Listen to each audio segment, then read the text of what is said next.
మాజీ మంత్రి బొత్స సత్యనారాయణ అస్వస్థకు గురయ్యారు.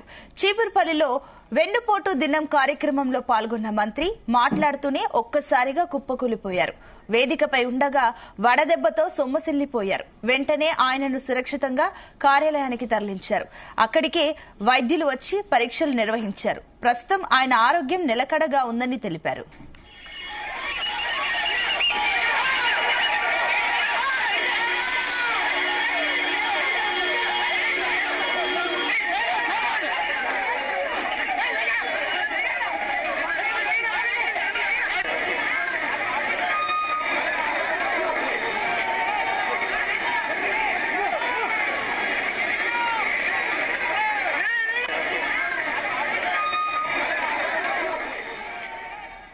మాజీ మంత్రి బొత్స సత్యనారాయణ అస్వస్థకు గురయ్యారు.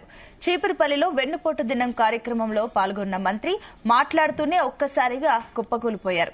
వేదికపై ఉండగా వడదెబ్బతో సొమ్మసిల్లిపోయారు. వెంటనే ఆయనను సురక్షితంగా కార్యాలయానికి తరలించారు. అక్కడికే వైద్యులు వచ్చి పరీక్షలు నిర్వహించారు. ప్రస్తుతం ఆయన ఆరోగ్యం నిలకడగా ఉందని తెలిపారు. రైట్, ఇదే అంశానికి సంబంధించి మరిన్ని డీటెయిల్స్ మా కరెస్పాండెంట్ శ్రీనివాస్ అందిస్తారు. శ్రీనివాస్. Thank you Sunitha.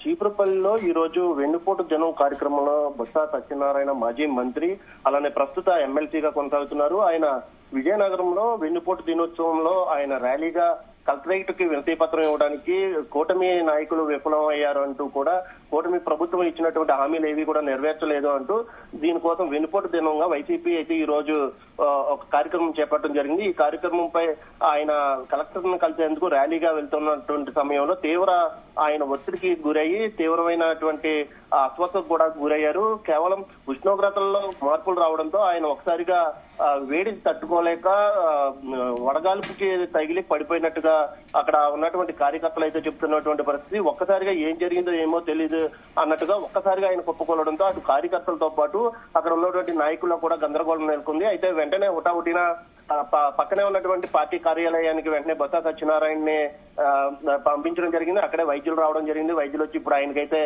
చికిత్స అయితే చేస్తున్నటువంటి పరిస్థితి. మరికొద్ది సేపట్లో స్థానికంగా ఉన్నటువంటి ఒక ప్రైవేట్ ఆసుపత్రికి కూడా ఆయన్ని తీసుకెళ్లి పూర్తి వైద్య సేవలు అందించడానికి అక్కడికి తరలించే ప్రయత్నం అయితే చేస్తున్నటువంటి పరిస్థితి. ప్రస్తుతానికైతే బొత్స సత్యనారాయణ నిలకడగా ఉందని ఆయన ఆరోగ్యం నిలకడగా ఉందని చెప్పుకోవచ్చు. అయితే ప్రస్తుతానికి బొత్స సత్యనారాయణ ఆరోగ్యంపై అటు కుటుంబ సభ్యులతో పాటు కార్యకర్తల్లో కూడా తీవ్ర ఆందోళన అయితే నెలకొంది. అందరూ చూస్తున్నట్టు ఒక్కసారిగా ఆయన మాట్లాడుతూ వ్యాన్ పై నుంచి కిందన పడిపోయారు. కిందన పడిపోయిన సమయంలో ఏం జరిగిందో అంటూ కూడా కార్యకర్తలు పెద్ద ఎత్తున అర్థనాదాలు చేయడంతో అక్కడ ఉన్నటువంటి కార్యకర్తలంతా కూడా పక్కనే ఉన్నటువంటి పార్టీ కార్యాలయానికి ఆయన్ని తీసుకెళ్లి కొద్దిగా వాటర్ పట్టించి వెంటనే వైద్యులను పిలిపించడం జరిగింది. కేవలం వేడి వల్ల పడిపోయారా లేదా బీపీ షుగర్స్ ఏమైనా డౌన్ అయ్యా అనే దానిపై కూడా ఇప్పుడు వైద్యులు అయితే దాని మీద వైద్య సేవలు అయితే అందిస్తున్నటువంటి పరిస్థితి. కేవలం బొత్స సత్యనారాయణ ఎమ్మెల్సీనే కాదు, ఎమ్మెల్సీగా మంచి పేరున్నటువంటి వ్యక్తి, అలానే కాపు సామాజిక వర్గానికి చెందినటువంటి వ్యక్తి. దీంతో అటు కాపు నాయకులు కూడా భారీగా చేరుకోవడం జరిగింది. విజయనగరంలో బొత్స ఫ్యామిలీకి ఒక ప్రత్యేక గుర్తింపు కూడా ఉంది. అయితే బొత్సకు సంబంధించి ఆరోగ్యం ఎలా ఉందనేపై ఇప్పుడే వైఎస్ జగన్ కూడా ఫోన్ చేయడం జరిగింది. వైఎస్ జగన్ తో కుటుంబ సభ్యులు కూడా మాట్లాడడం జరిగింది. ప్రస్తుతానికి బొత్స సత్యనారాయణ ఆరోగ్య పరిస్థితి అయితే నిలకడగా ఉందంటూ కూడా కుటుంబ సభ్యులు అయితే చెప్తున్నటువంటి పరిస్థితి. అయితే పార్టీ కార్యాలయానికి పెద్ద ఎత్తున కార్యకర్తలు చేరుకోవడంతో ఎవరు ఆందోళన చేద్దాం అంటూ కూడా బొత్స సత్యనారాయణ కుమార్తె అనూష కూడా చెప్పడం జరిగింది. అయితే ప్రస్తుతానికి అయితే బొత్స సత్యనారాయణ ఆరోగ్య పరిస్థితిపై పూర్తి నివేదిక రావాల్సి ఉంది. అయితే బొత్స సత్యనారాయణ పార్టీ కార్యాలయం నుంచి పక్కనే ఉన్నటువంటి ఒక ప్రైవేట్ ఆసుపత్రికి అయితే తరలించి పూర్తి వైద్య సేవలు అయితే అందిస్తున్నటువంటి పరిస్థితి సునీత. అయితే శ్రీనివాస్, ఇప్పుడు ఏదైతే కార్యక్రమం జరిగిన చోట ఎండ తీవ్రత ఎంత ఉంది అండ్ ఇంకొకటి ఏంటంటే కూడా నిజంగానే వడదెబ్బ ఒక అనుమానమా లేదంటే ఆయనకి ఇంకా ఇతర ఏమైనా ఆరోగ్య సమస్యలు ఉన్నాయా?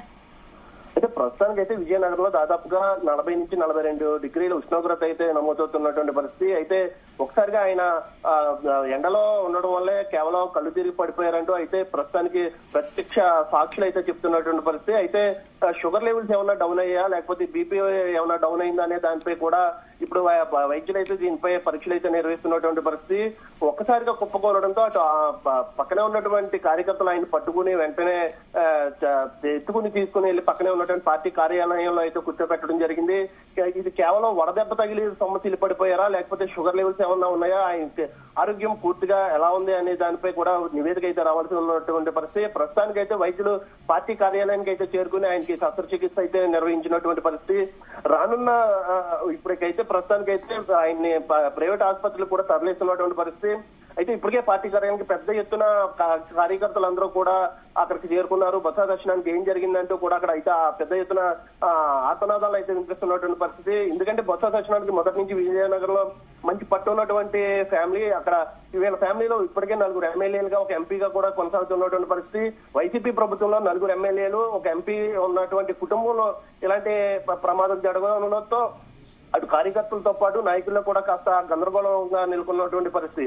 అయితే బొత్స ఫ్యామిలీకి మొదటి నుంచి విజయనగరంలో మంచి పట్టు ఉన్నటువంటి పరిస్థితి, ప్రత్యేకత కూడా ఉండడంతో అటు కార్యకర్తలు అలానే కుటుంబ సభ్యులు కూడా కాస్త అయితే కలవరం చెందుతున్నారని చెప్పుకోవచ్చు. పెద్ద ఎత్తున ఇప్పటికే నేను కాపు సామాజిక వర్గానికి చెందినటువంటి బొత్స సత్యనారాయణ అందరితో కూడా కలిసిమెలిసి ఉంటారు. అయితే అటు పార్టీలకు అతీతంగా కాపు నాయకులు కూడా ఇప్పటికే అక్కడికి చేరుకోవడం జరిగింది. ఆ బొత్స ఆరోగ్య పరిస్థితిపై ఆరా తీయడం కూడా జరిగింది. ప్రస్తుతానికి అయితే ఆయన ఆరోగ్యంపై కాస్త గందరగోళం అయితే నెలకొన్నటువంటి పరిస్థితి. పూర్తిగా డాక్టర్ల వైద్యం అందించిన తర్వాత దీనిపై ఒక అంచనాగా అయితే వచ్చేటువంటి పరిస్థితి ఉంది. ప్రస్తుతానికైతే విజయనగరంలో ప్రైవేట్ ఆసుపత్రులకు అయితే తరలిస్తున్నట్టుగా మనకు సమాచారం ఉంది. అయితే అక్కడి నుంచి నేరుగా విశాఖ తీసుకొచ్చి విశాఖలో కూడా చికిత్స అందించే ఇటువంటి పరిస్థితి ఉన్నట్టు కుటుంబ సభ్యులు అయితే తెలుపుతున్నారు. సునీత.